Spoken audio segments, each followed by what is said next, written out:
శుక్లాంబరధరం విష్ణుం శశివర్ణం చతుర్భుజం ప్రసన్నవదనం ధ్యాయేత్ సర్వవిఘ్నోపశాంతయే. ఓం గం గణపతయే నమః. ఓం శ్రీమాత్రే నమః. ఓం శ్రీ గురుభ్యోం నమః. మా ఆది ఆస్థాలను చూస్తున్నటువంటి మీ అందరికీ పేరు పేరున నా హృదయపూర్వక నమస్కారాలు. ఇప్పుడు మనం 18 జనవరి 2026 నుండి 24 జనవరి వారం రోజుల పాటు అంటే 2026 అనమాట 12 రాశుల వాళ్ళకి ఎలా ఉండబోతుందో తెలుసుకుందాం. దానికంటే ముందర ఏంటంటే ఇప్పుడు మనం 12 రాశుల గురించి చెప్పుకుందామండి. ముఖ్యంగా ఇది చెప్పే ముందర ఏంటంటే గ్రహాల యొక్క స్థితిగతులు ఏమిటి తెలుసుకుందాం. ముఖ్యంగా ముందర గురుగ్రహం గురించి చెప్పుకుందామండి. గురుడు వక్రగతిలో మిథున రాశిలో ఉన్నాడు. అంటే ఎప్పుడైనా శుభగ్రహాలు వక్రిస్తే శుభ ఫలితాలే ఎక్కువ ఇస్తాయి. కేతు సింహరాశిలో ఉన్నాడు. అంతేకాకుండా రవి, బుధ, కుజ, శుక్రులు మకర రాశిలో ఉన్నారు. రవి మకర రాశిలో ప్రవేశించాడంటేనే మకర సంక్రమణము అంటాం. అప్పటి నుంచి మనకి ఉత్తరాయణ పుణ్య కాలం స్టార్ట్ అయిపోతూ ఉంటుంది.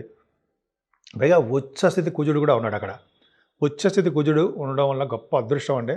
అంటే అదృష్టం ఎవరికంటే మంచి మంచి కొన్ని రాశుల వాళ్ళకి ఉంటాయి. అదృష్టం ఇస్తాడు ఆయన. కాబట్టి ఒక శుభగ్రహం అంటే ఒక రవి ఉండడము, ఒక ఉచ్చ గ్రహం కూడా ఉండడం కూడా గొప్ప అదృష్టము. అలాగే బుధ శుక్రులు అంటే మకర రాశిలో ఈ గ్రహాల యొక్క ప్రభావం అదృష్ట సంకేతాలు సూచిస్తూ ఉంటాయి కొన్ని రాశుల వాళ్ళకి. అలాగే రాహు కుంభరాశిలో వాయుతత్వ రాశిలో ఉన్నాడు, మంచి ఫలితాలే ఇస్తాడు. అలాగే శనీశ్వరుడు మీనరాశిలో ఉండడం వలన కొన్ని రాశుల వాళ్ళకి జలగండాన్ని ఇస్తూ ఉంటాడు, కొన్ని రాశుల వాళ్ళకి అనారోగ్య సమస్యలు సృష్టిస్తూ ఉంటాడు అని చెప్పుకుందాం. సో ఇవన్నీ గ్రహస్థితులు అంటే 9 గ్రహాలకి ఉన్నటువంటి పొజిషన్స్ చెప్పాను. ఇప్పుడు మనం కర్కాటక రాశి వాళ్ళకి 4 గ్రహాల యొక్క మీ దృష్టి మీ రాశి కొనడం వల్ల సరకాల శుభాలు కలుగుతాయండి. మీకు అందులో డౌటే లేదు. ఎందుకంటే మీ రాశి వారికి ఇప్పటివరకు దృష్టి లేదు. పైగా అత్యంత రాజయోగకారకుడు కుజుడు ఉన్నాడు కదా, మీకు బ్రహ్మాండంగా ఉన్నాడు. 5th హౌస్ లార్డ్ అయ్యాడు. సో అది పక్కా పెడదాం. ముఖ్యంగా మీ రాశి వాళ్ళకి చాలా బాగుంది. తెలివితేటలు ఎక్కువ అధికంగా ఉంటాయి. ప్రతి పనిలోనూ ముందంజలో ఉంటారు. ప్రతి పని సక్సెస్ చేస్తారు. కార్యదీక్ష పట్టుదల ఎక్కువ. సంపాదన విషయంలో కూడా చిన్న చిన్న ప్రాబ్లమ్స్ ఎదురవుతూ ఉంటాయి. కుటుంబంలో కూడా ఆర్థికంగాను కుటుంబపరంగా కూడా మీకు ఇబ్బందులు ఎదురడానికి అవకాశం ఉంది. మీరు ప్రతి పనిలోనూ ఆలస్యం చేసేస్తూ ఉంటారు, జరిగిపోతూ ఉంటుంది. ఆలస్యంగా స్టార్ట్ చేస్తూ ఉంటారు. ప్రయాణాలు చేయాలనుకోండి ఆలస్యం అయిపోతూ ఉంటుంది. మీ తమ్ముళ్ళకో చెల్లెలకో ఏదో కొద్దిగా హెల్త్ ప్రాబ్లమ్స్ రావడం జరుగుతుంది. కానీ మీ చదువులో ఎటువంటి ఆటంకాలు లేకుండా ముందుకు వెళ్ళిపోతూ ఉంటారు. బహుశా భూములు కానీ, వాహనాలు కానీ, గృహ సౌఖ్యం కానీ, అపార్ట్మెంట్ కానీ కొనుక్కుంటారు. రైతులు కూడా పంటలు బాగా పండుతాయి, డబ్బులు ఉంటాయి. మీ తల్లిగారికి ఆరోగ్య పరిస్థితి పర్ఫెక్ట్గా బాగుంటుంది. పైగా 4th హౌస్ లార్డ్ శుక్రుడు కూడా మీకు సప్తమంలో ఉన్నాడు. 4th హౌస్ లార్డ్ శుక్రుడు సప్తమంలో ఉన్నా కూడా వాడు దూర ప్రాంత ప్రయాణాలు, ఫారిన్ కంట్రీస్ వెళ్ళడానికి అవకాశం ఉంది. మీ సంతానం విషయంలో కూడా చక్కడ పురోగతి ఉంటుందండి. ముఖ్యంగా వివాహ వేడుకలు, వివాహ శుభకార్యాలు మీ ఇంట్లో జరగడానికి అవకాశం ఉంది. ముఖ్యంగా కుజుడు వలన కూడా మీ ఇంట్లో రియల్ ఎస్టేట్ వ్యాపారాలు ఉంటాయి కదా, రియల్ ఎస్టేట్ వ్యాపారాలు కానీ ఏదైనా వ్యాపారాలు, ఏ వ్యాపారం చేసినా వ్యాపారాభివృద్ధి కలుగుతుంది. తీర్థయాత్రలు చేస్తారు, విహారయాత్రలు చేస్తారు, బ్రహ్మాండంగా ఉంటారు. కానీ ఆరోగ్యం పట్ల శ్రద్ధ వహించండి. రాహు అష్టమంలో ఉన్నాడు కాబట్టి ఒక్కసారి మీరు వీలుంటే మీరు రాహుకి సంబంధించిన పూజలు చేసుకోండి. గుడికి వెళ్ళండి, కాళహస్తి వెళ్ళండి. రాహుకేతులు పూజ చేసుకోవడం వల్ల మంచి శుభాలు కలుగుతాయి. అలా మీ ఇష్టం, మీకు ఎలా వీలుంటే అలాగే రాహుని కేతుని పూజించండి. అలాగే మీకు శనీశ్వరుడు కూడా భాగ్యస్థానంలో దశమంలో ఉన్నాడు. తండ్రికి సంబంధించిన వారితో విరోధాలు ఉంటాయండి, అదొకటి ఉంది. అంతేకాకుండా మీకు వాహనాల వలన నీటి వలన ప్రమాదాలు జరుగుతాయి కొంతమందికి. కానీ ఫారిన్ కంట్రీస్ వెళ్తారు. భార్యాభర్తలు కలిసి ఫారిన్ కంట్రీస్ వెళ్ళడమో భార్యాభర్తలు కలిసి తీర్థయాత్రలు చేయడమో ఇలాగా మీకు ఒక శుభాలు జరగడానికి ఎక్కువ అవకాశాలు ఉన్నాయి. ఇంట్లో వెంకటేశ్వర దర్శనం కూడా చేసుకోవడానికి అవకాశం ఉంది. అంతేకాకుండా మీరు చేస్తున్నటువంటి ఉద్యోగాలు కూడా భద్రత ఉందండి. ముఖ్యంగా సాఫ్ట్వేర్ రంగ ఉద్యోగస్తులకి భద్రత ఎక్కువ. ఉద్యోగాలు వస్తాయి. ఉద్యోగాల స్థితి పెరుగుతుంటే ప్రమోషన్స్ వస్తాయి అర్థం.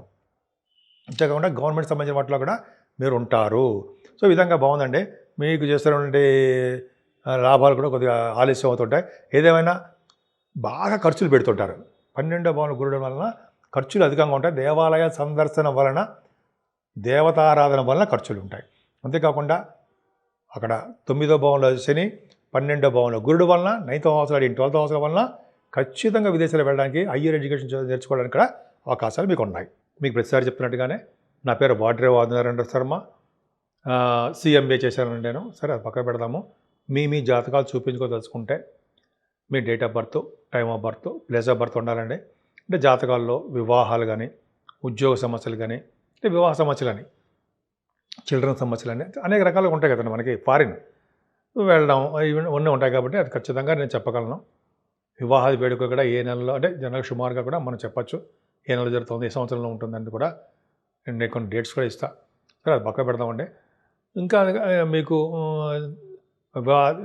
ముహూర్తాలు పెట్టుకోవాలనుకున్నా ముహూర్తాల గురించి కానీ, లేదా ఇంకా ఏంటంటే మీకు ఇంకా కావాలన్న వివాహ ముహూర్తాలు, ఒడుగు ముహూర్తాలు అనేది ఇంక ఇప్పుడు లేవు కాబట్టి రాబోయే కాలంలో ఉంటాయి. అలాగే మంచి మంచి శుభకార్యాలు ముహూర్తాలు, పెళ్ళిళ్ళు, గృహప్రవేశ ముహూర్తాలు అన్నీ ఉంటాం కదా మనం. ఇవన్నీ ముహూర్తాలు కూడా మన ఆది ఆస్ట్రాలజీ నేనే పెడుతుంటానండి. మీకు ఏమాత్రం చెప్పి మీరు ఒకవేళ కావాలనుకుంటే నాకు ఫోన్ చేయొచ్చు. 7075389589 కింద కనిపిస్తుంది కదండి. 7075389589.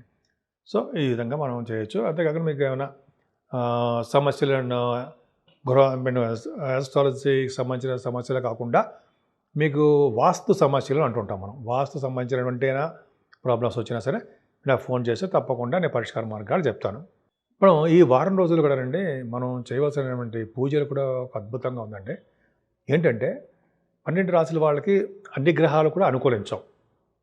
ముఖ్యంగా రాహుకేతులు కానీ, అర్ధాష్టమ శని కానీ, అష్టమ శని, ఏలినాటి శని ప్రభావం కొన్ని ప్రభావాలు అందరి రాశుల మీద ఉంటాయి. సో మనం ఈ వారం మొత్తం కూడా పూజించవలసిన సూర్యభగవానుడు.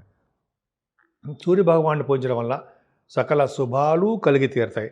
సుబ్రహ్మణ్యేశ్వర స్వామి ఆరాధన వలన, సుబ్రహ్మణ్య స్వామి ఎగ్జాల్టేషన్లో ఉన్నాడు, సకల శుభాలు చాలా బ్రహ్మాండం కలుగుతూ ఉంటాయి. అంతేకాకుండా శనీశ్వరుడి యొక్క దోషం కూడా ఉందని మనకి, అంటే 12 రాశుల మీద కొన్ని రాశుల వాళ్ళకు ఉంటాయి. వాళ్ళకి ఆ దోషాల పరిహారం అవ్వాలంటే 7 శనివారాల పాటు శనీశ్వరుని తైలాభిషేకాలు చేయించుకోవడము, అలాగే వెంకటేశ్వర స్వామి ఆరాధన, అఖండ దీపారాధన వెంకటేశ్వర స్వామి వారి దగ్గర, అంతేకాకుండా ఆంజనేయ స్వామి వారిని దీపారాధన చేయడం వల్ల సకల శుభాలు కలుగుతాయి, అందులో డౌటే లేదు. అలాగే వ్యవస్థిత రాహు, పంచమ రాహు, సప్తమ రాహు దోషాలు ఖచ్చితంగా ఉంటాయి. సో అదొకటి కేతు ప్రభావం ఉంటాయి. అందుకనే ఏమాత్రం మీరున్న కాళహస్తి వెళ్ళి దర్శనం చేసుకోండి. అంతేకాకుండా మన ఊళ్ళోనే కావాలనుకుంటే టెంపుల్స్లోకి వెళ్ళండి. శుభ్రంగా రాహుకేతువులకి ప్రతి శనివారం కానీ, అది మంగళవారం కానీ, శనివారం శుక్రవారాల్లో కూడా మీరు చేయించుకోవడం వలన కూడా రాహుకేతువుల దోషాలు పరిహారం అవుతూనే ఉంటాయి. అంతేకాకుండా అమ్మవారిని పూజించడం వలన, గణపతి ఆరాధన చేయడం వలన, అది సుబ్రహ్మణ్య స్వామి ఆరాధన చేయడం వలన ఈ రాహు వలన వచ్చే దోషాలు, కేతు వలన వచ్చే దోషాలు కూడా చాలా మంది పరిహారం అవ్వడానికి అవకాశాలు ఎక్కువ ఉన్నాయి. ఈ వారం మొత్తం కూడా మనం చెప్పినట్టుగానే సూర్యభగవాన్ ఆరాధన మాత్రం మర్చిపోకుండా చేయవలసిన పని అది ఆయన్ని. ఎందుకంటే మనకి ఆల్రెడీ తెలుసు కదా, ఉత్తరాయణ పుణ్యకాలం స్టార్ట్ అయిపోయింది. సో సోమవారం పూజించడం వల్ల సకల శుభాలు కలుగుతాయి. ఈ 12 రాశుల వారికి అండి ముఖ్యంగా రాహు యొక్క ప్రభావము కొంతమందికి తీవ్రతగా ఉంటుంది. ఎందుకంటే 12వ భావం రాహు మరణాలని, దూర ప్రాంతాల్లో ఉన్న బంధువుల్ని, అయితే గృహంలో పీడల్ని, పశు నష్టాన్ని, చాలా విధంగా అష్టమ రాహు అయినా సరే ఈ విధంగా దోషాలు మాత్రం బాగా ఇస్తుంటాడండి ఆయన. సో శ్మశానంలో అడుగుపెట్టేటి చేయడము, బరియల్ గ్రౌండ్స్లో కొంతమందికి ఉంటుంది, అలా చేయడానికి అవకాశాలు ఉంటాయి. సో కాబట్టి ఆ దోషాలన్నీ పరిహారం అవ్వాలంటే మనం ఖచ్చితంగా రాహుకు సంబంధించినటువంటి నవగ్రహాల రాహుకి కొన్ని వారాల పాటు 8 వారాలు, జనరల్గా 18 వారాలు అంటాం, అంతవరకు అక్కర్లేదు మనకి. 7-8 వారాలు చేసుకుంటూ ఆ స్వామివారికి దానాలు ఇస్తుకుంటూ ఉంటే ముఖ్యంగా రాహు ఇంపార్టెన్స్ ఉంటుందండి. అందుకనే రాహు పూజ చేసుకున్న తర్వాత ఆయనకి శివాభిషేకాలు చేసుకోవడం వల్ల సకల శుభాలు కలుగుతాయి. రాహు ప్రాణం నిలబెట్టడంలోనూ మునగాడు ఆయన. మంచి ఆయుర్దాయం ఇవ్వాలన్నా, మరణం నుంచి వెనక్కి తీసుకురావాలన్నా కూడా రాహు మంచి శనికంట బలవంతుడు. అలాగే ఆయన మనకి ఇబ్బందులు కలిగించాలన్నా కూడా శనికంట క్రూరుడు అంటాం కదా, అలా మనకి ఏమైనా దోషాలు ఇవ్వాలన్నా, ఎటువంటి ప్రాబ్లమ్స్ క్రియేట్ చేయాలన్నా సరే రాహు వలన కూడా అవుతుంది అంటాం.